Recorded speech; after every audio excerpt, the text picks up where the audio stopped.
목회자들이 성 밖으로 쫓겨나는 이유. 천국과 지옥 간증을 하는 분들의 공통점을 보면 많은 목사님들이 지옥에 있거나 성 밖에 있다고 증언한다. 목회자뿐이겠는가?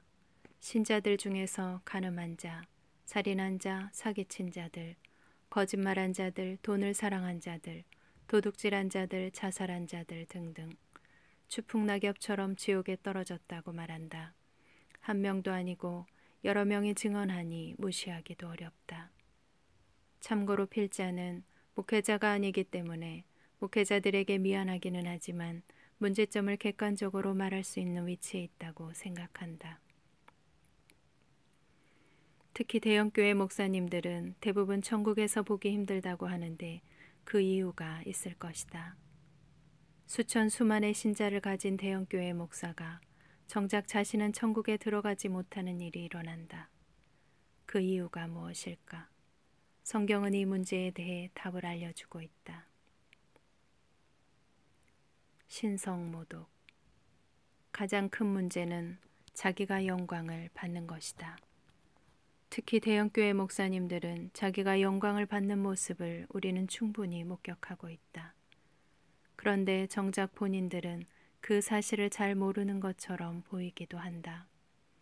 예수님조차 섬기는 자로 오셨고 영광을 받으실 분은 오직 예수 그리스도가 되어야 한다. 피조물이 하나님의 자리에 올라가서 영광을 받는 모습은 하나님을 모독하는 일이다. 그날에 책망을 받을 것이다. 나를 위한 것이었냐? 너를 위해 나를 이용한 것이었냐? 어떤 교회 신자들은 우리 목사님 하면서 사람을 높인다. 사람을 높이는 신자들도 잘못하고 있는 것이다.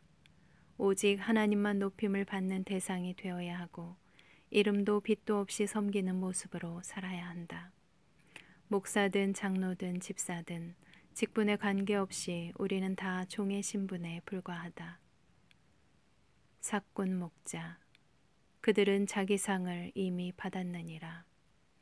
두 번째 이유는 그들이 이 땅에서 자기 상을 다 누리고 자기 이익을 위해 일하는 모습을 볼 수 있다. 이런 목자를 삭군 목자라 한다. 고액 연봉을 받고 수십억의 은퇴비를 받으며 높은 자리에 앉아 권력을 행사한다. 고급 호텔에 묵어야 하고 고급 음식과 비싼 옷을 선물 받기도 한다.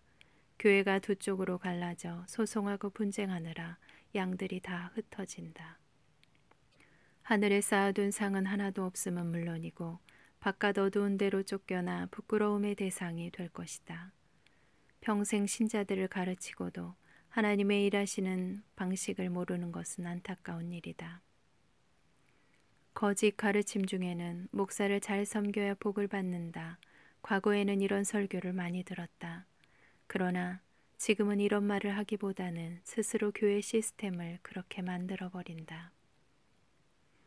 우리가 보기에도 땅에서 영광을 다 누린 대형교회 목사들이 하늘에서도 큰 상을 받는다는 것은 이상한 일이 될 것이다. 다 알고 있는 사실을 바리새인들처럼 자신들만 모르고 있다.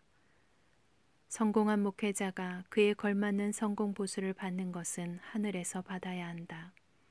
오히려 이 땅에서는 자기 소유를 다 팔아 가난한 자들에게 주어야 하고 자기 목숨까지도 버려야 주님의 제자가 될 수 있다. 불법.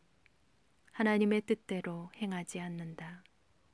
그날에 많은 사람이 와서 이르되 주여 주여 우리가 주의 이름으로 선지자 노릇하며 주의 이름으로 귀신을 쫓아내며 주의 이름으로 많은 권능을 행하지 아니하였나이까.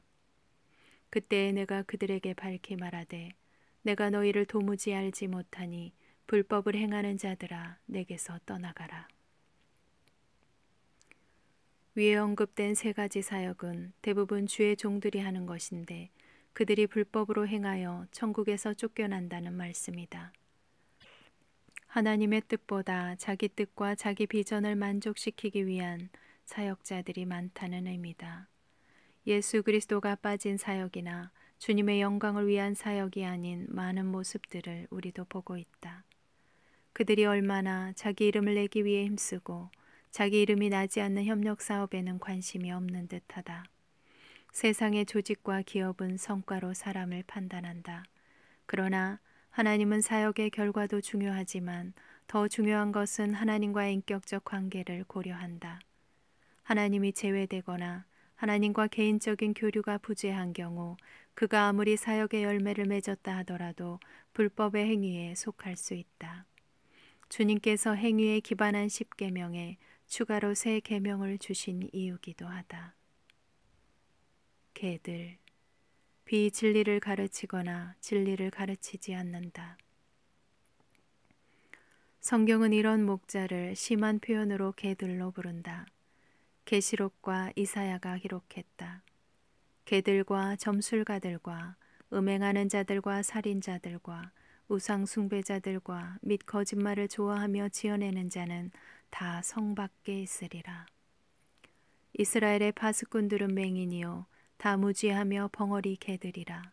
짖지 못하며 다 꿈꾸는 자들이요 누워있는 자들이요 잠자기를 좋아하는 자들이니 이 개들은 탐욕이 심하여 족한 줄을 알지 못하는 자들이요 그들은 몰지각한 목자들이라.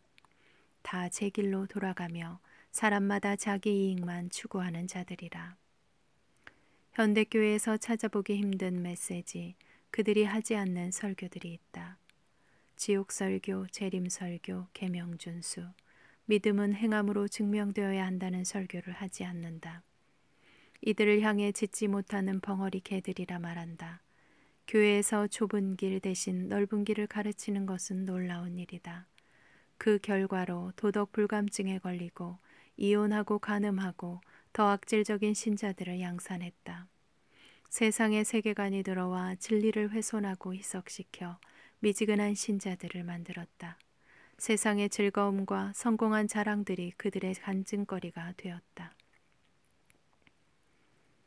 초대교인들은 마라나타가 인사였다고 한다. 지금은 교회에서 마라나타 인사하면 아마 목사님조차 이상한 눈으로 쳐다볼 것이다.